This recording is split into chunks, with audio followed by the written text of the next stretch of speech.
Good afternoon everyone. Umulan dito.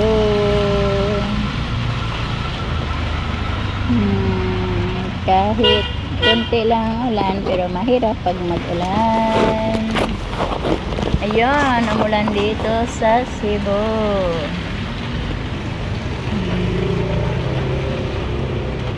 Hirap talaga pag mag-ulan. Wala ng customer kahit zero at lang. Ay nako, nakakatakot naman. Tapos dugdug. Takot ako sa kidlat. Nako,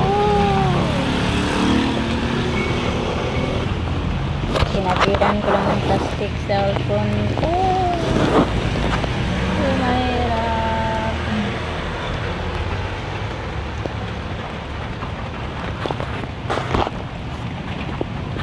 Bye-bye. Good morning ulit.